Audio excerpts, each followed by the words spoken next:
Good evening. We're live. It's 7 o'clock. We've done it. We've actually started on schedule and on time. Not bad. Lucky episode 12. I thought we'd get it in before episode 13 next week. You are tuned on time to the Friday night football pitch with myself, Cammy McDonald. As always, Dennis Newell. And tonight we're joined by Hearts fan. And then the story of how he became a Hearts fan is interesting. It's Rod Morrison. Rod, good evening. Good evening. How are you doing, Cam? Hi, not Dennis. Bad at all, mate. Not bad. Good evening, Rod. Dennis, how's things? Yeah, I'm fine. Aye. Good. Do the sponsors first of all, as every week we're sponsored by Kits, football kits. At Kits Scotland, I'll get this right one of these days. At Kits Scotland on Instagram. Sorry, Paul. Provider of football kits at a good price to anybody. So go on to Instagram if you can find them at Kits Scotland. Join them there and order your football kit. Dennis, in the space of 10 seconds. I know. And I've made a complete and utter mess of it. So I've fallen over that one. Dennis, do you know what it is? I'm in shock over the Scotland performances this week, or Scottish clubs performances in Europe this week. You've nothing to bitch about. No, definitely it's been good. But I think if we go back to last weekend, we can start there maybe first, and then we'll hit the European ties. Yep. As we go along. Yeah. Did you both see the Celtic Aberdeen game? Bits and pieces. Obviously, I was at a game. I watched the highlight. Yeah. Well, I've seen the whole thing. Excellent, from start to finish. My belief in football was rekindled on watching that. I thought it was outstanding. Back to the old days where you used to get people having a go, good talent on the park, and it was refreshing to see it. And I must admit, I thoroughly enjoyed it. I said last week 3-3, Cammy, would have been a good result for everybody. Well, 2-2 matches, it's just the same. You would never have dreamt on the Friday when we're talking about it that Celtic would go 2 up and they would lose that lead. And in actual fact, could have lost the game at the end of the day. Yeah. Duke's penalty claim, whether it's debatable or not, wasn't allowed. And that easily I made it 3-2.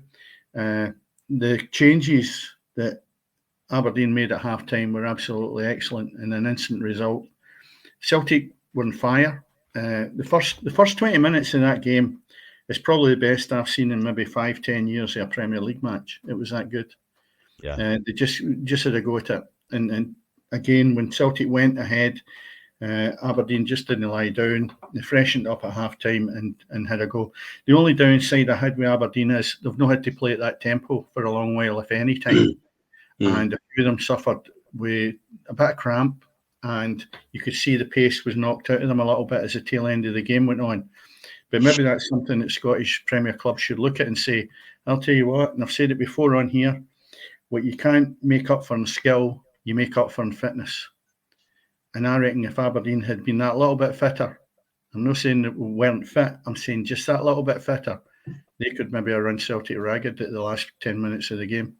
But overall, my opinion was it was really good. Yeah.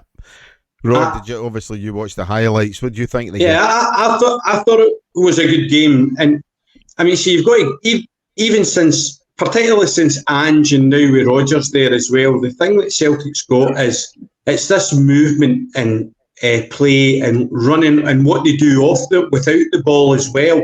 And they tend to stretch teams with that pace. But as you rightly say, Dennis, after about 20-25 minutes, they started to slow down, and that's when Aberdeen started to come back into it. And as you say, effort, no little bit of guile and determination got them back into that game, and they were unlucky not to get that penalty and make it 3-2. Having said that, I don't know where all those extra minutes came from, but that's just the nature of the game. But I thought it was a very hard-fought game and a good advertisement for the Scottish Premiership football, really, to be fair. It's been a while in coming, really has. Aye, it has. That's the problem. The will to live some weekends when I'm watching this football.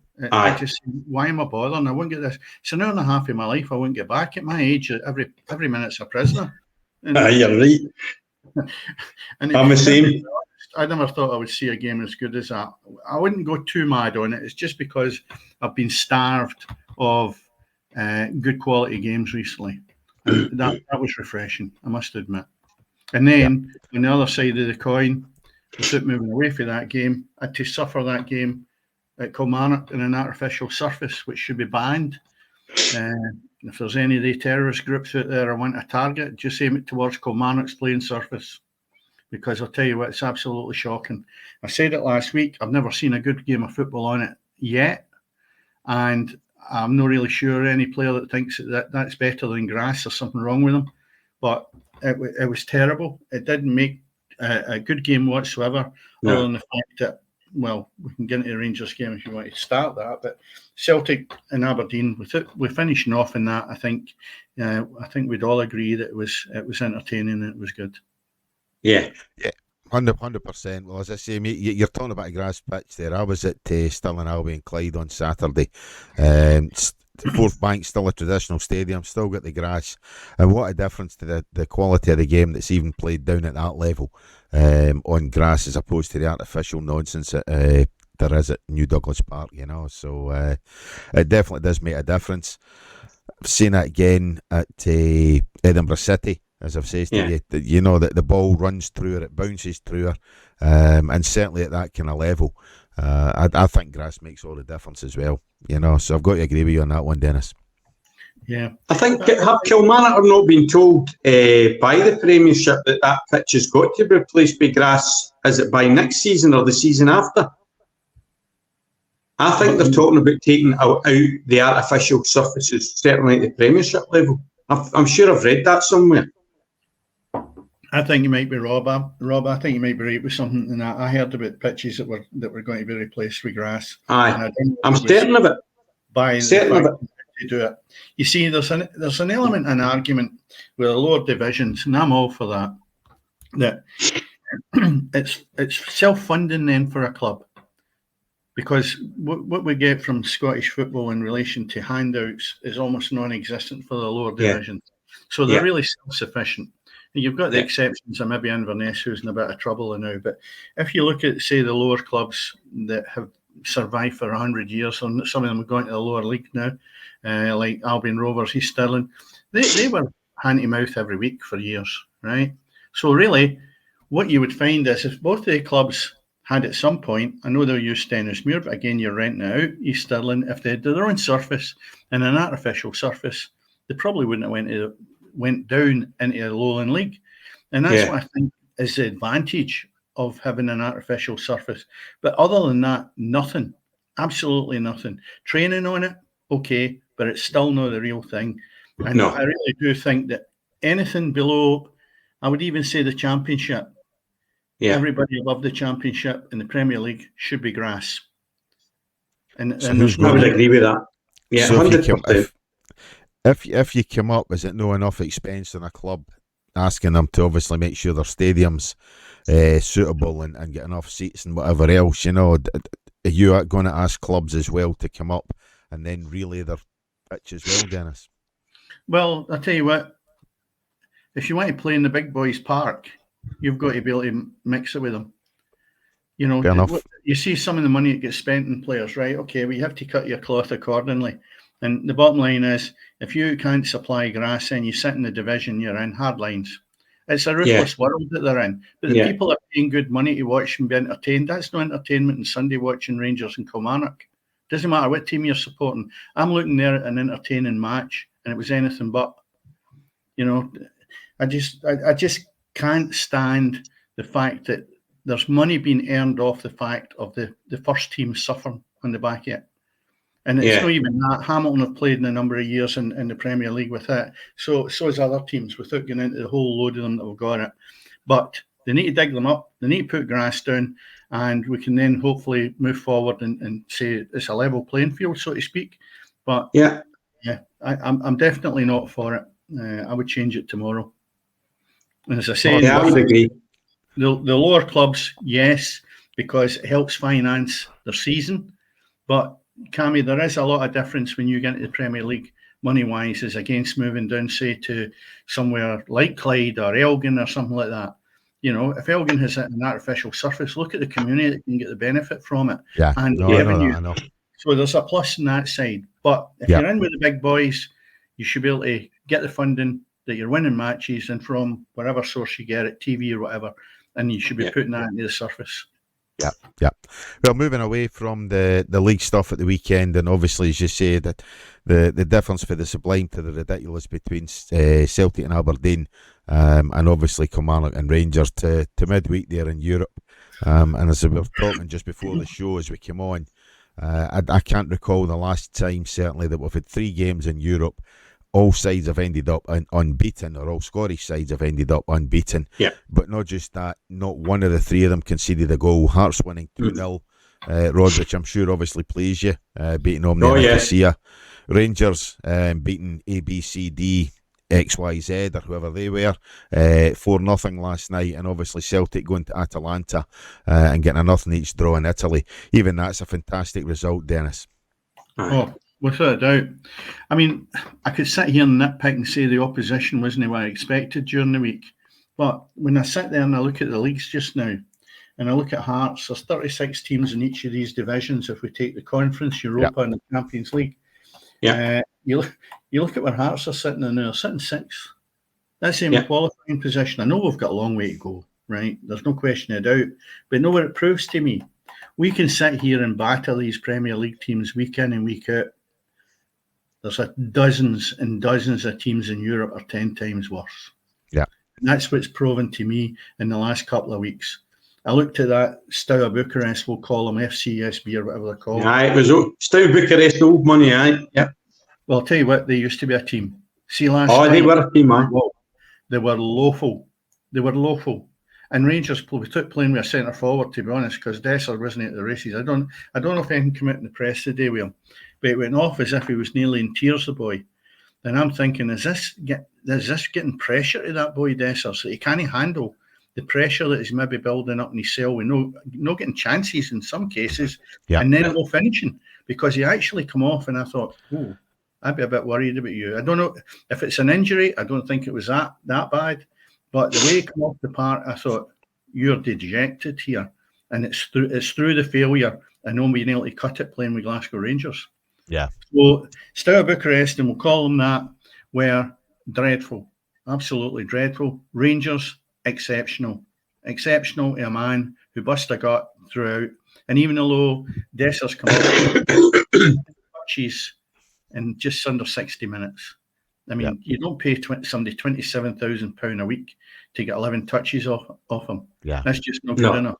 Yeah. But without that, and we'll not take any credit away from Rangers, they thoroughly deserved it. Yeah. Hearts, the same. I thought Hearts were great. I thought the new manager has got them playing to a level I never thought I'd see Hearts again. They've done that in the first game of the season against Rangers. But they looked inspired last night, if that's the right word. They had fire in their belly, they were working their socks off, and they never gave up in the lost cause. And even Shankland had that wee spark back in them. Aye.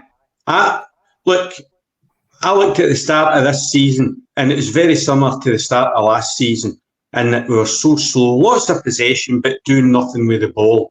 And then you were looking at the previous management regime on the sidelines, and they're looking at their wee iPad and all that, and they're like the 3 vultures out of the Jungle Book. What do you want to do? I don't know. What do you want to do? What do you think we should? And there was nothing ever happened.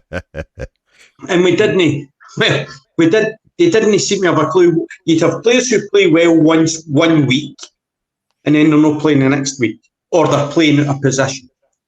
Yeah. So then we hear this rumour about Tony Bloom, and if you look at his success with Brighton and with the club he's got in Belgium with this analytics. Now, as American football fans, Cam, you and I are both used to the analytic part of it, right? Yep. And this is, if you look at how successful Brighton has become, not only on the pitch, but off the pitch, with their transfer dealings and their selling on of players and all that, it's unbelievable. Now, analytics were involved in getting Critchley in, right? And it doesn't matter whether it was number 1 or number 2 choice. That's neither here nor there. What we can safely say now is that we've got a manager who has tactical nous, who's brought in a good management team with him. He's taken Hearts back to a 4-4-2, basic 4-4-2 system that can be fluid and was fluid last night for sure, in possession of the ball. He's playing players in the positions that they should be. Up until Critchley came, Spittle and Danda were missing, and yet they were two of the most successful players in the Premiership, Scottish Premiership last year. He comes in, Danda and Spittle. Spittle scored 3 goals now. Yeah. You know what I mean? And they're just, as you said, there's a fire in their belly. They seem to understand what's going on. The players know what they have to do, and that's made all the difference. Do you think Sunday's going to be a different game. The derby is always different, and it'll be a typical blood and thunder Edinburgh derby. But I'm quietly confident that we will go on to win that one. And if that's him 3 out of 3, come on, it's fantastic. The turnaround, the play in the first half last night. If it hadn't been for their goalkeeper, it would have been 4-0 at half time. Yeah, you know what I mean. Definitely, Hearts were fantastic, and then in the second half, they just contained them. They were never a great threat. You know what I mean? So yeah, I'm over the moon with what's happened at Hearts, and not before time, because we have got the players there. Of that, there's no doubt. But Aberdeen are definitely a team this year, and the fight for second, third is going to be really, and fourth is going to be quite tight this year between Aberdeen, Rangers, and Hearts. I think. Yeah. You know what I mean? And I wouldn't like to say what it's going to be. You know what I mean? But see, when you look at me on the bench, though, Rob, I look at Zander, who you've mentioned, and sometimes I look at him and I think he looks the part, and I wonder sometimes if he's a luxury player, that he's got a talent, and you need a manager that's going to make him believe that he's no world beater, he's a good player, and then he'll get to the next level. I think he's got potentially a lot of money that you could be selling him for at some point. And then I look at him and think he could fall in the gutter a wee bit if he's not looked after. But I'm trying to think who's the England midfielder that played with Leicester, Tottenham now. He was farmed. Oh, Maddison. Sorry, Maddison. He reminds me. People will go, "Oh, you're having a laugh." But the thing was, I think he's got that kind of makeup like him, and basically, he was farmed out to Aberdeen. He had that swagger and he loved himself. Now look where he is. And I never thought he was a world beater, but Zander appears to me that way, and I'm thinking, you'll go one way or the other. Now that new manager coming in might be the makings of the boy. Well, you see, he knew him. He knew him as a youth player at Liverpool. Critchley was his coach at Liverpool when he was a youth player. That's a good thing. He came on and you know what I mean? Yeah. But the other two I look at is Craig Halkett. I really liked him. And I know he went out a long while with an injury, Rod. Is he struggling, or why is he not an automatic choice? Because he was a mainstay of the Hearts defence, 4 years ago? Yeah. I just think Big Kent's proven to be really, really good. You know what I mean? And I like Halkett, but I think of Halkett in the way that I think of Hanley. He can have great games, and he can be, your last line of defence and do well. But he's always got a ricket in him. There's always something, that might go wrong. And he has had that injury. I think he will get games. Of that, there's no doubt. Rowles certainly seems more confident now that Critchley's there, because I think he was being left a bit hung out to dry, and I was glad to see Kingsley on the park last night to give him a run, but no. The only player at Hearts that I think shouldn't really be playing for us now is Barry Mackay. I think he's a luxury that we can't afford, because he gives you very little. Yeah, that's the name I was going to throw into the ring there. And I look at him and he flatters to deceive big time. And I tell you what, he doesn't lack skill, but he's a good player. He lacks that sort of a concentration in a game, as if I'll play if I fancy it. If I don't fancy it, well, I'll just pick up my wages. I'm sure he's quite conscientious. So, I'm only saying what I can see within watching games that he's played. And I'm thinking, what a talent you've got, son, but you've never exploited it to the level it's required. And I just don't see what is in the guy's makeup that doesn't want to get him back. I mean, he came for Rangers, didn't he? Was it Rangers? Yeah. Well, we got him for England, but he was Rangers. And I was just about to say, he reminds me, the young boy we had for Rangers on loan last season, who's a midfielder, plays a similar position. What's his name again? Long hair, and he came to Hearts. Honest to God, he's got all the skill in the world, but no, just not got it. He's not got that drive or determination to see it through, But Mackay's been there long enough now. If this manager doesn't get anything out of him before Christmas, you've really got to say to yourself, it's pastures new, because you're not cutting it at Hearts. With that talent, you've got to apply your trade somewhere else. Yeah, he's a championship player. He's not a Premiership player. Right. Or if he is a Premiership player, he's low, really low level. But the thing is, you're not going to get... He's a flash player. He'll give you flashes and he'll score the odd fantastic goal, give you the couple of nice wee touches, and then that's it, Yeah. Well, anyway, it'll be interesting to see how Hearts perform in their next European tie, which I'm just looking at. It's a wee bit away, isn't it? Fortnight. Is it? Aye. 2 weeks last night. 2 weeks time. 2 weeks last night. Yeah, that'll be right. So we've got the midweek break. November. It's just there's a pile of fixtures between now and then. We've got 5 games in 15 days. Hearts for Saturday. So that's 2. That's incredible. Yeah. Yeah.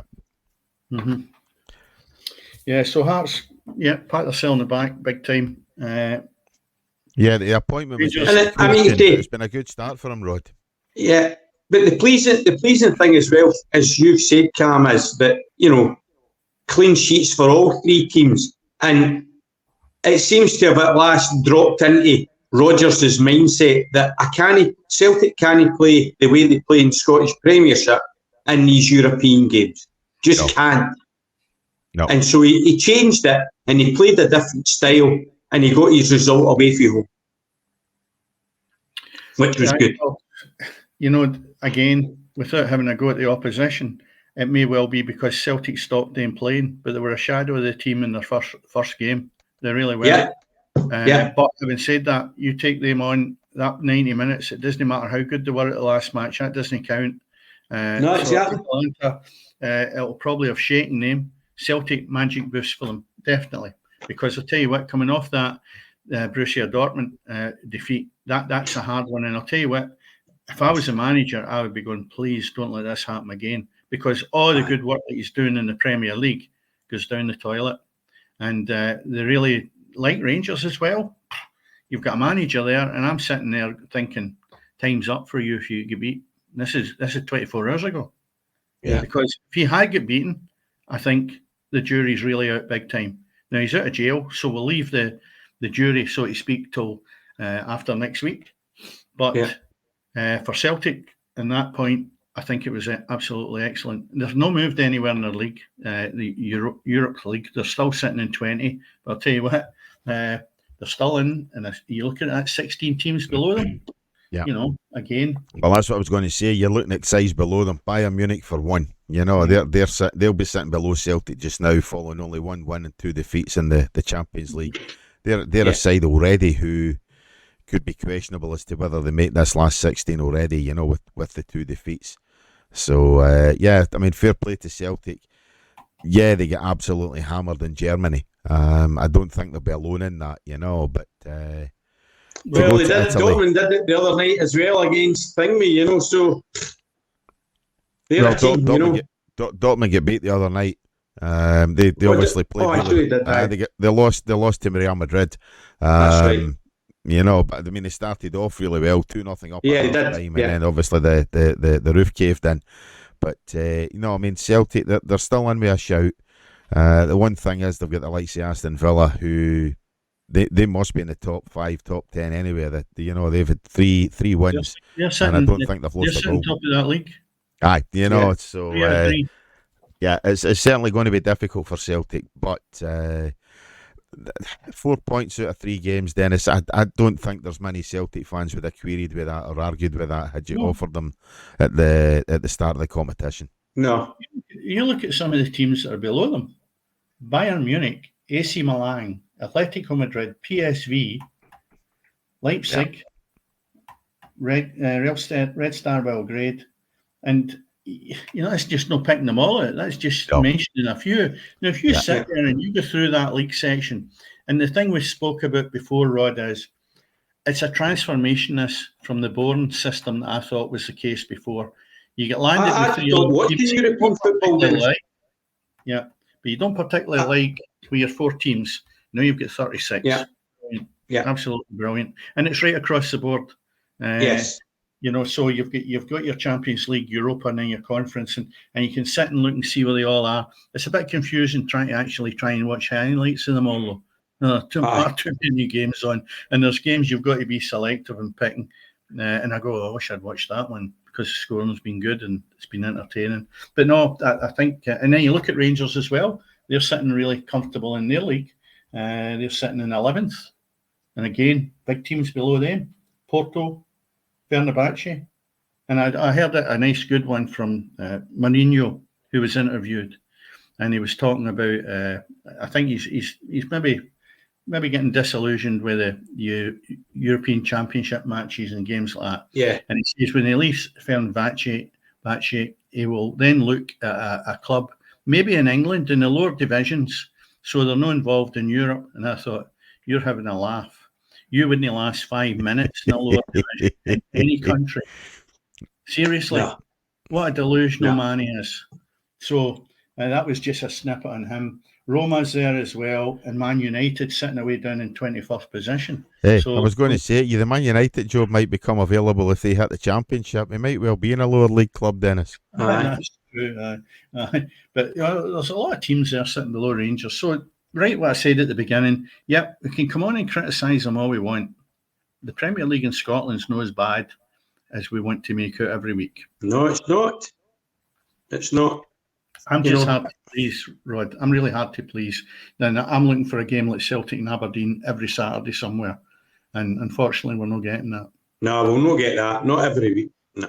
Because even the Edinburgh Derby this week, there's skill levels won't be that high, I don't think. It'll be the typical blood and thunder, Be plenty of excitement and all that for sure, but, Having said that takes us on to that game anyway.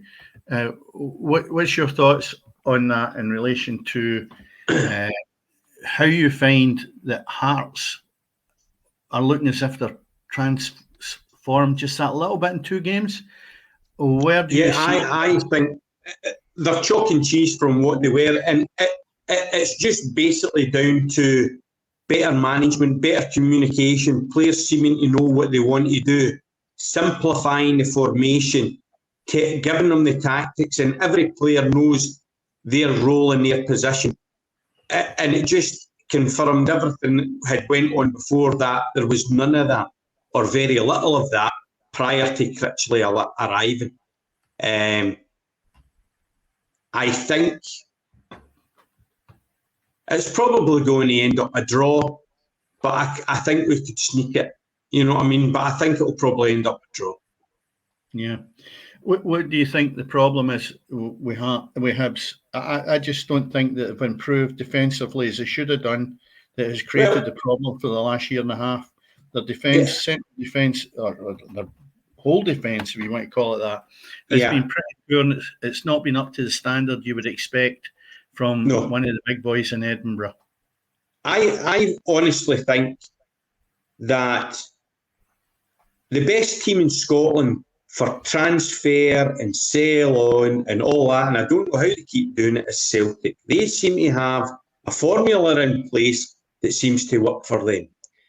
If you look at, for example, how much has Rangers spent on their first team and their players in relationship to Aberdeen, and look at the difference, right?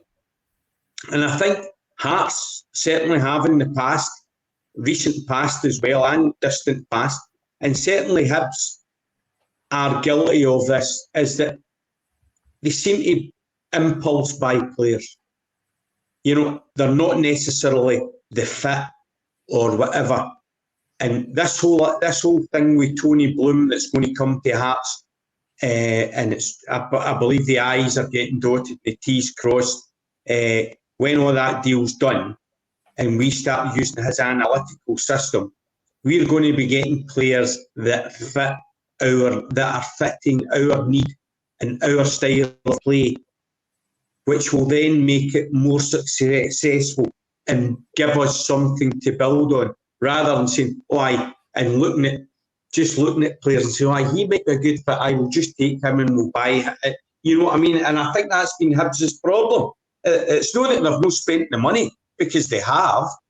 It's just not wisely, I don't think. Yeah. And I'm saying this because Hearts have been guilty of that in the past as well, I think. Rod, I think you're talking about right across the board with the people that have got some money to spend. You're talking about, we'll take Celtic out of that, because they don't buy dead players. They buy players to sell them on.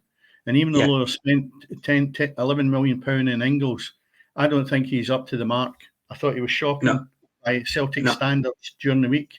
And for 11 million pound at this moment in time, I think he's a poor buy. But Celtic buying players over the last 20 years, if you want to call it that. And I mean buying players. I don't mean players you could turn around and say, bring in somebody like Souness and you're buying a player. But you've no add-on to that. Celtic and Rangers are always going to be selling clubs. Now, if that's the case, why would you bring a player in and they're getting shipped out and you're getting no return? It's called dead money. Now, the bottom line is it's called the recruitment cycle. And what's happening is they have got people in. Ross Wilson was at Ibrox and caused a lot of damage in relation to what was brought in. Not solely him, but I don't think that he made a great contribution. And it was the start of the rot, because it's still continuing. And I just look at them, and it's a total mishmash of players. It's as if an agent thinks, whoa, I'll go to Ibrox because I've got this dud here that they don't know about, and I'm going to get rid of him. And I said to Cammy during the week, if you went into Curry's and asked for a washing machine, and it tells you it's got this spin and that spin and it does everything, right? And you go and you take that machine home and 3 or 4 of the things don't work. What do? You take it back to the shop and you get your money back. They're offloading players with deficiencies the same as that washing machine, like they can't run, they can't score goals, they haven't got any change of pace of nothing, right? What happens? You're stuck there paying 20 odd grand a week on these players. So to me, that's where it needs to be looked at. You can't sell poor players to a club just by showing them a video. And that starts at boardroom. The boardroom is responsible, and then you work your way down. They have got to get the right person in place that can work closely with a manager to know what his mindset is, to understand how you become successful. They then target the particular players. And you start from within, and then you work out. You don't go away to Africa and bring in players, and that's the wrong way around. You have a look at what's at the club, and you try and utilise that talent. If it's not, then you go maybe into Scotland, then you maybe go to England or Ireland or wherever, and you start to build that way. You don't go 3,000 miles away and hope that a guy comes over here who, without being derogatory, could have been working in the banana field the week before. You know, so the bottom line is you can't do that. It's not to say these players, there's 1 in 100 or 200 turn out to be absolutely outstanding, and they are, because they're really athletic people that they're bringing to the club. But you've got to be able to fit into football. You've got to fit into the culture of the club. Yeah. Dennis, the problem between the two clubs is Rangers are consistently changing managers, but they're consistently changing managers because the previous manager is unsuccessful. Celtic change managers because the manager's successful and moves on to bigger and better things. Whether Celtic fans would agree with that or not, but by and large they move on to the English Premiership. You also look at the coaching at the two clubs. as you say, the coaching or the recruitment at both clubs. Celtic bring in players with the intention of selling them. There's no doubt about that. Rangers bring in players with the intention that they're going to improve the club. So the players Rangers are bringing into the club are towards the latter end of their career. They're not bringing in young players who they can move on, who they can sell, who they can make a profit on. And that's the difference between both clubs. Who's the last player who Rangers sold at the height of his career and actually made money on? And compare that to Celtic. I was trying to think about that the other day, Cammy, just thinking, wait a minute, trying to identify somebody. There'll be somebody out there going, well, we sold him, so in real terms, so it's minuscule. And they did miss the boat with Morales, who they could have, what was it, 12 million or something like that? They should have bit somebody's arm off whenever it was offered. There was not a soul going to pay 12 million for that idiot. No, let's be fair. The Rangers fans were deluding themselves, and the Rangers board were deluding themselves if they thought they were going to get £12 million for that. I mean, do you look at how much did Celtic pay for Matt O'Reilly? Buttons. I don't know. What? Buttons, $1.5 million or something? Yeah, that's it. and that's the difference. 25. Now, Joe Stabby came into Hearts and sorted things out at Hearts, and I would say 70% of what he brought in was successful.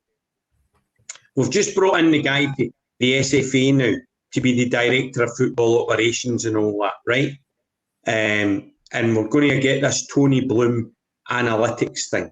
And I think within a year and a half, you'll see a big difference. There's that young boy last night playing for Hearts, Forrester, at right back.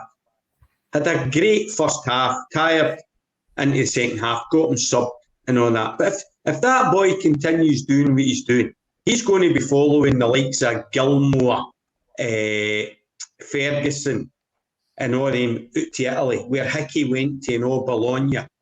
And if I was a young player, they seem to be really hot on good young Scottish talent at the minute. I don't know why. Because the ex-Hibs boys out there, I know it. Josh Doig, is it, or whatever? Right? Yeah. And you go there and get that. But I mean, look at Hickey, was 14 months at Bologna. We sold him to Bologna for $4 million or something like that, with a sell on. And then they get 19 for him after 14 months for Brentford. And I'll tell you now, if he hadn't had that injury, Hickey would be at Manchester City now. Yeah. Because they were sniffing round him off looking at in the regions of 30 odd million.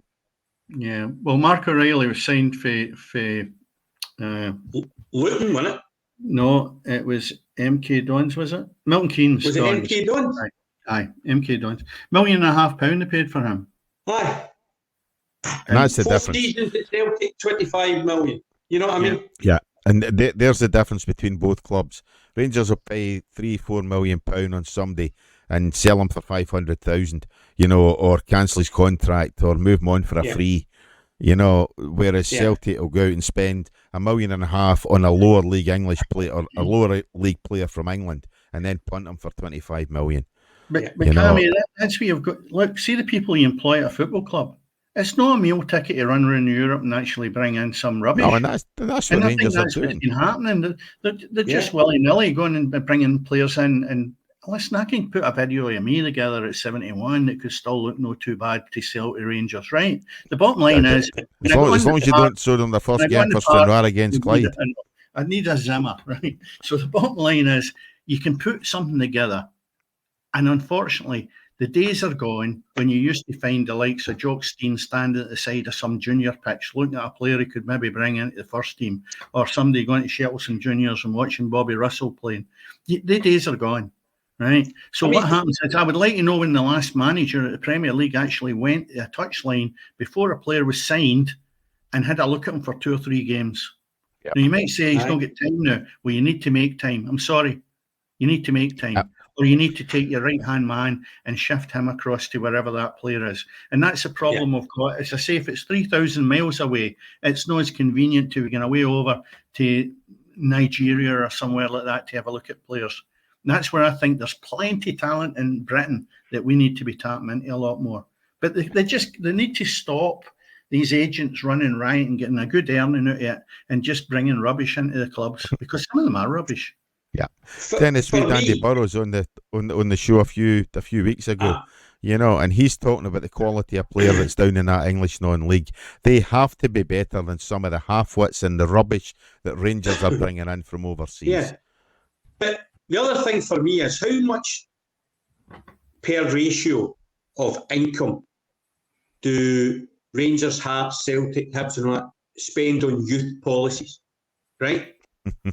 And per ratio then, out of all of that time and effort that we put into these young fellas, right, how many actually make it into the first team and actually then get a career out of it? Now, Hearts, I know for a fact, young boy Forrester's got a game, the boy Wilson's there, right? We've just loaned out Denham, Pollock, and is it Sandilands? Is it?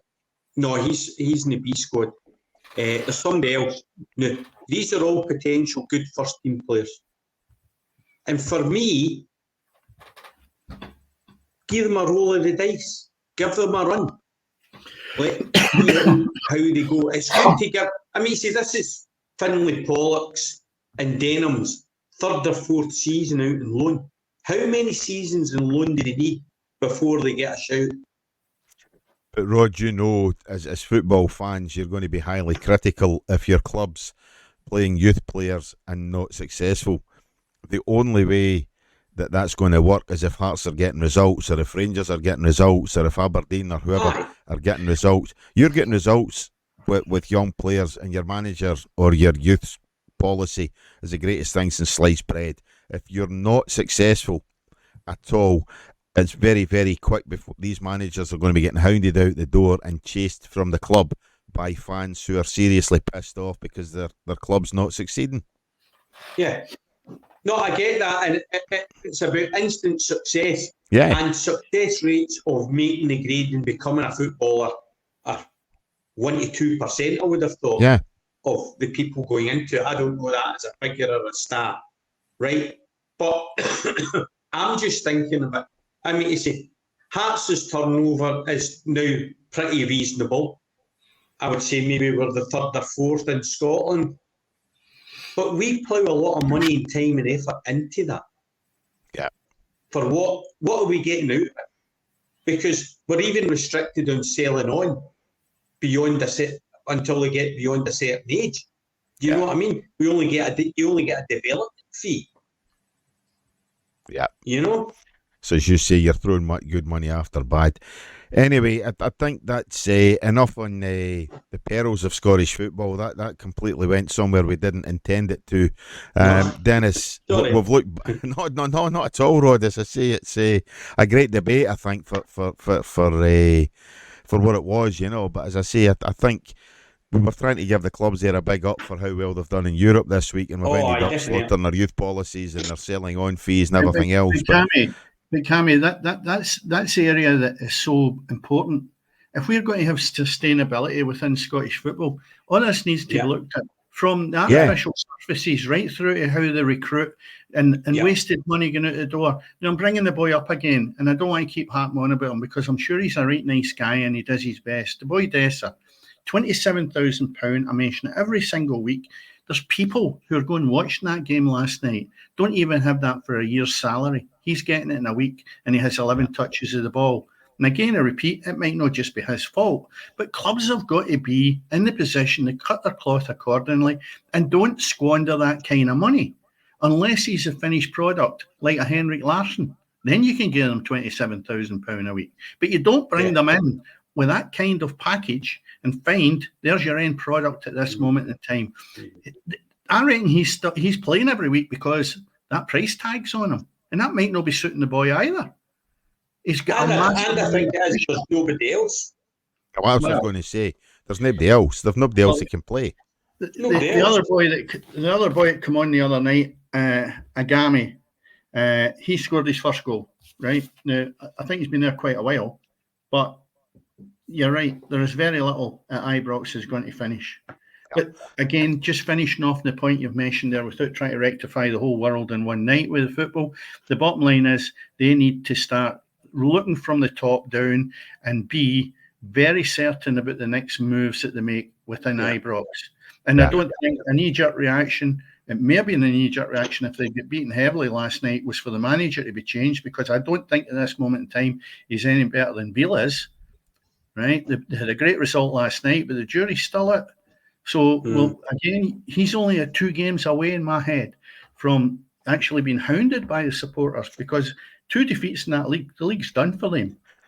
Yeah, he loses the next Old Firm game, he's done. Yeah, anyway. If he gets as long as that. Well, let's not take away for his enjoyment at this moment in time, because that was a great result and a great bounce back from Kilmarnock, which was a bit of shambles for them. Yeah. 100%. Anyway, looking ahead, Dennis, to the fixtures over the weekend.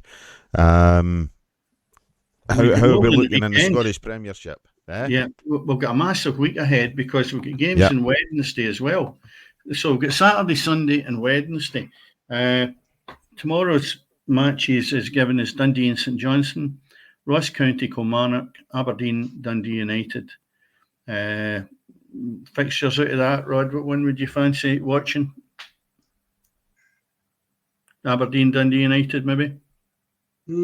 I think Ross County against Kelly up at Ross County will be a game, and I fancy Ross County win that. I think Dundee United, they play some fantastic football as well, and I think they've got the beating Aberdeen. I really do. You think they can beat Aberdeen? Well, I do, yeah. I don't think they laid a glove on, I think it was Rangers at the time they played them, and I actually thought there was the test for them to see if they were going to go leaps and bounds. Myself personally, I think Aberdeen are going too well to lose that game. I don't even think it'll be a draw. But you're right, Dundee United have started off very, very well. They're sitting in 4th spot now. Yeah, I think that'll be a cracking game. They're a bit hot and cold, Dundee United, I think, and so's Aberdeen. We all are, actually, to be fair. But just got a sneaky feeling. It's at Tannadice, isn't it? No, it's at Pittodrie. Aberdeen. Oh, is it Pittodrie? Oh, right. Okay. Well, maybe a draw. Yeah. I think for that. Yeah. So I think Sunday Ross County will beat Kelly. Dundee St Johnstone, that's a derby. I fancy Dundee will run riot. No, I don't know. I'll stick a draw down in that. St Johnstone have picked themselves up. They won the last game. I think Dundee will run riot. Dundee only what they were at the start of the season, so I think that's got draw written on it. Aye, a draw for me in that one. Taking us into Sunday gives you the one we've been talking about quite a bit, is the Hibs and Hearts game. Motherwell Celtic and Rangers St Mirren. I'll tell you what, it's a real tester. I know we've touched on the Hibs and Hearts, but have Motherwell get the bottle at home to have a go at Celtic? I think Stuart Kettlewell will be well versed in thinking, wait a minute, look what Aberdeen had a go last week. Can we do the same? Aye. I don't think they will have the capabilities, but I would like to see them having a go at them, see what happens. I think they will have a go at them, but I still think Celtic will sneak it. Yeah. Maybe 2-3-1, maybe, but it won't be an easy 2 or 3-1. You know what I mean? That'll be a hard-fought game. Yeah. Rangers for me is in the Sunday game as well against St Mirren, is basically what's he going to do with a forward line, as we touched on for a minute ago. Is Dessers going to be fit enough mentally and physically if he did take a knock the other night and just come straight off went up the tunnel? Or have they got a problem now that who's going to score goals for them, if any? I mean, we're going to be in Gammy, and anyway. Let's be fair. Cherny had his best game the other night as well. So Rangers have got options to score goals from. As I say, I think Cherny had a decent game the other night. Again, he got taken off while he was on a hat-trick.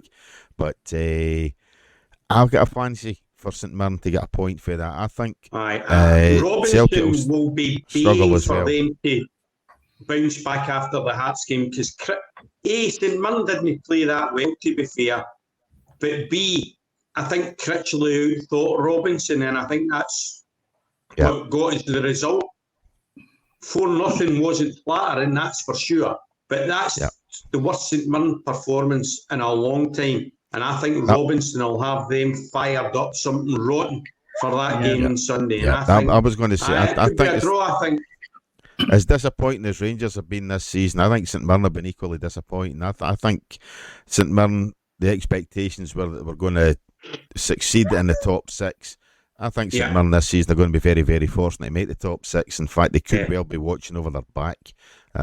They've been very, very disappointing this season, Dennis. But I think the bounce back game could well be Sunday at Ibrox.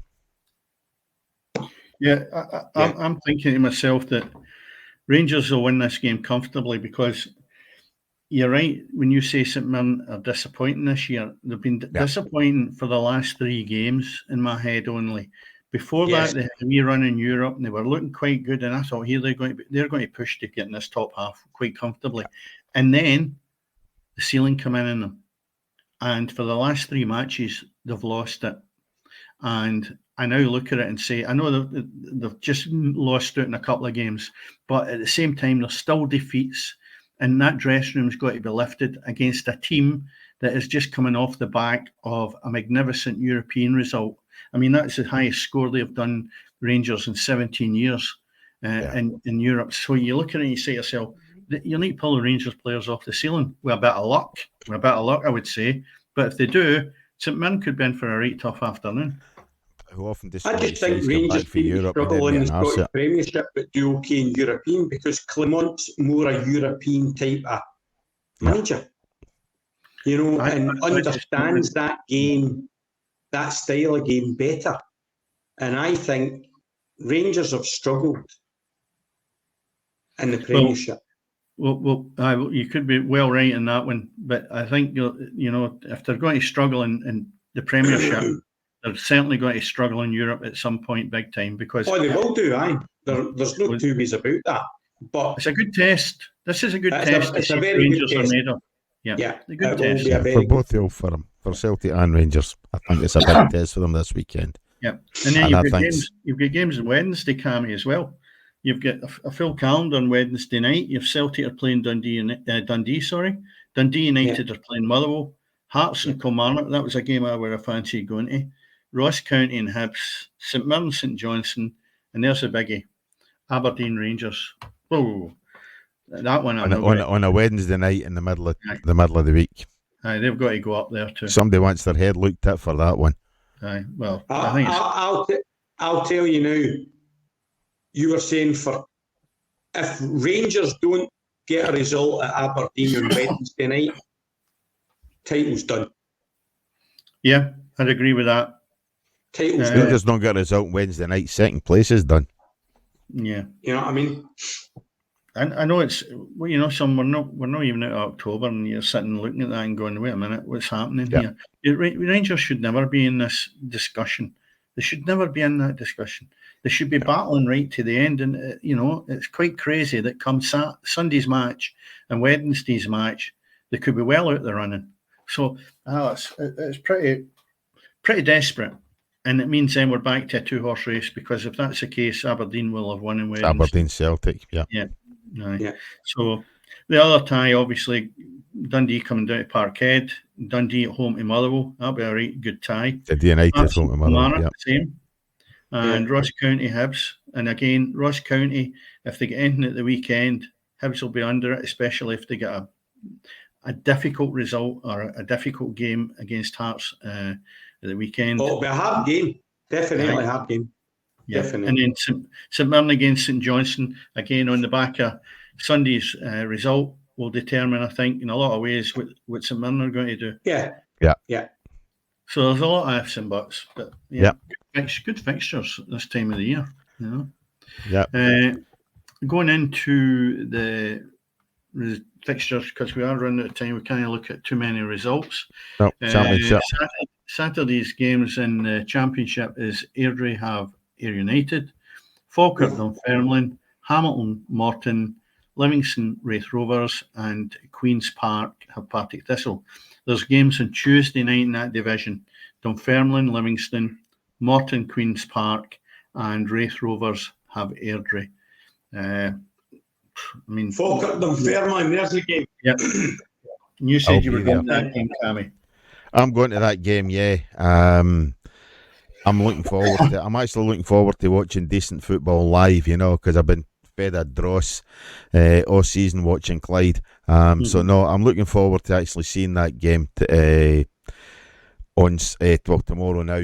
And I think Falkirk should be strong, should be too strong for Dunfermline.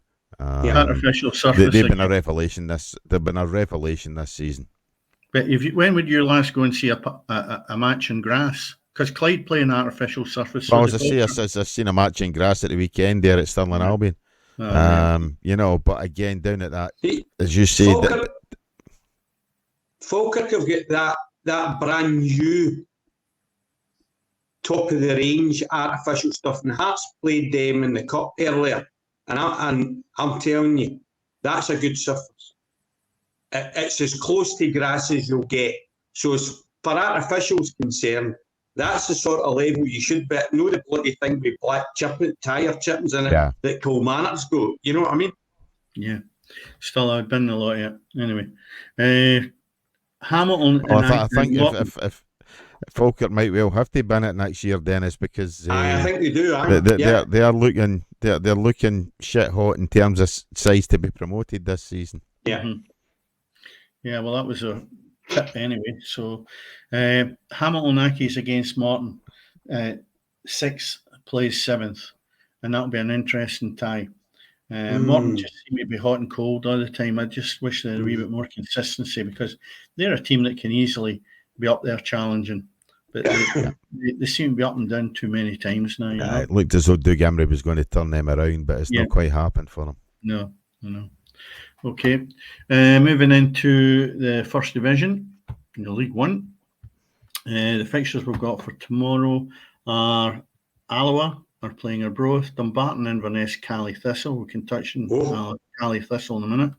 Montrose, Cove Rangers, Stenhousemuir, Kelty, and Annan Athletic have Queen of the South.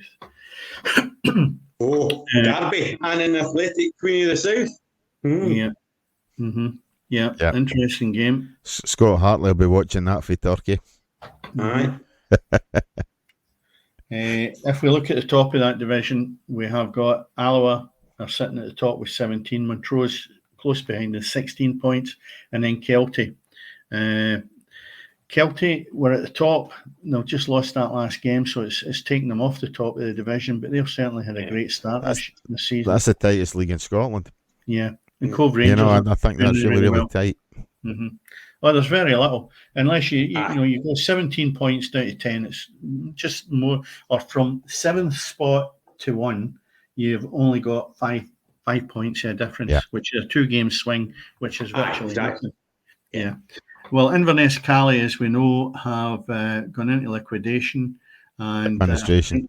And I think there's the possibilities that there's 3 potential owners.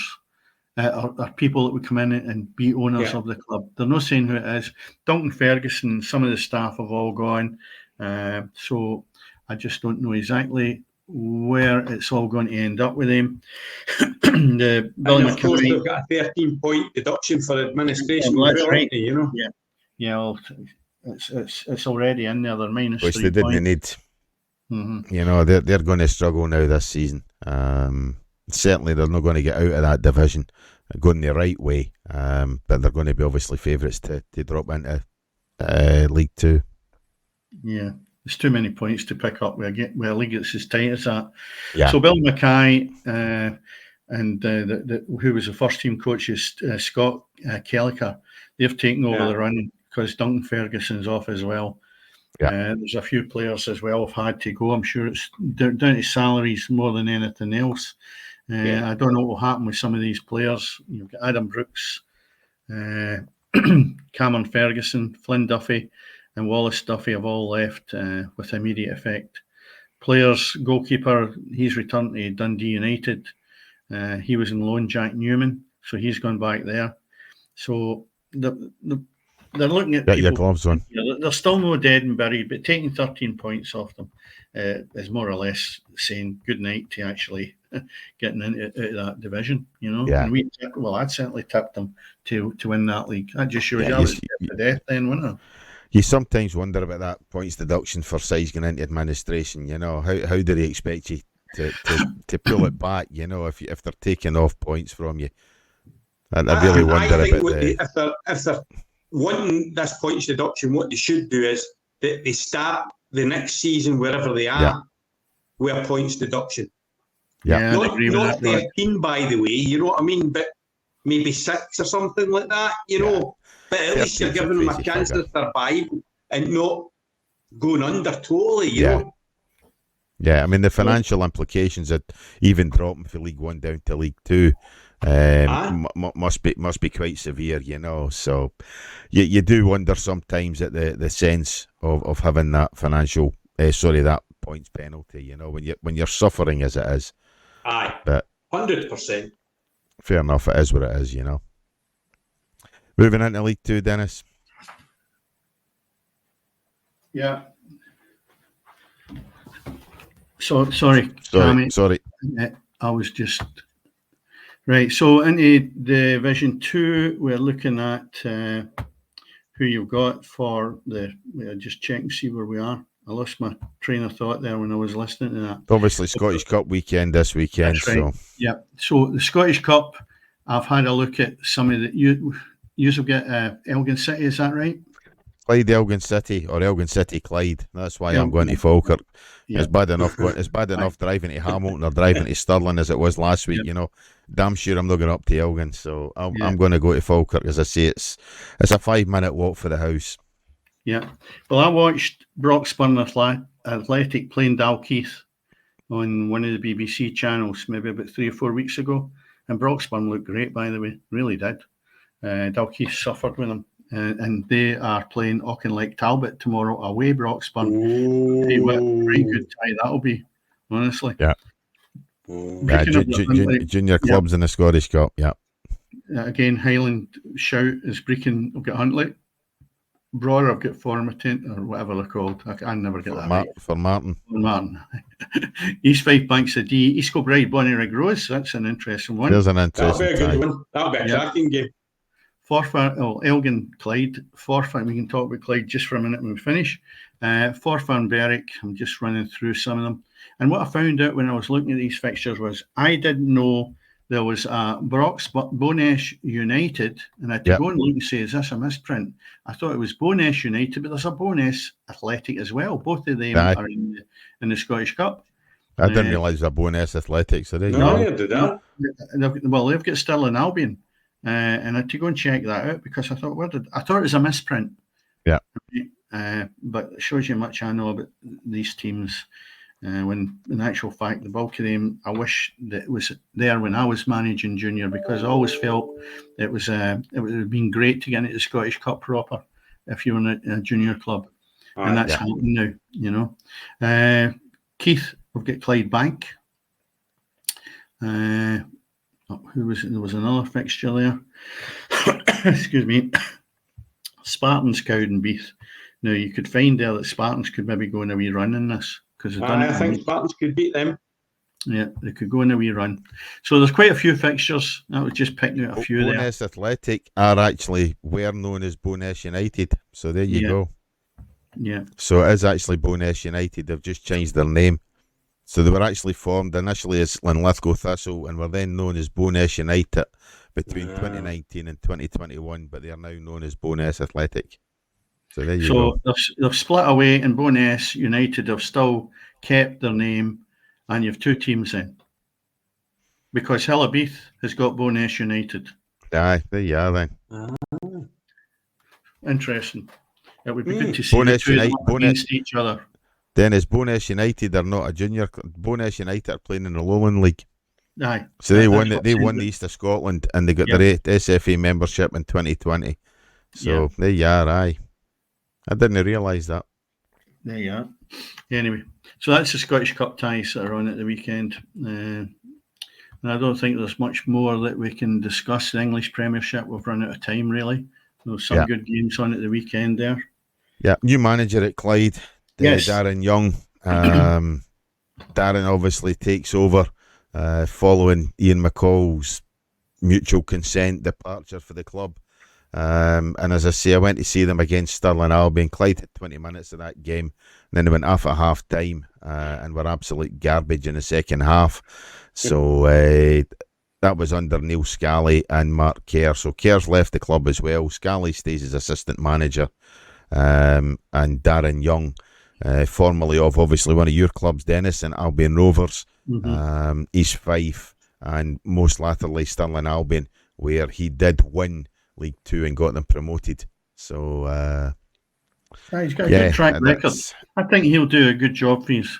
He's been round the houses with it, and I think his knowledge of that division as well will help. So I think it'll be decent. He's also an estate agent, so there you are. Oh well, that's why you could run the houses then, wasn't it? But that's exactly it. I thought you could almost have planned that. Anyway, guys, probably we bounce back in, Cammy. Not a chance, mate, because he's still got the same players, and nobody's getting a result. Nobody's getting a tune out of them at all. If Darren Young can succeed where McCall succeeded last year and keep the club in the division, to me that's a success as a manager. But Clyde should not be in the state that they're in, Rod. They've got this. If they don't have the biggest budget, it's the second biggest budget in that league, possibly behind Peterhead, but it's certainly on a par with them anyway. And some of the quality of players that they have, they should just not be in that position.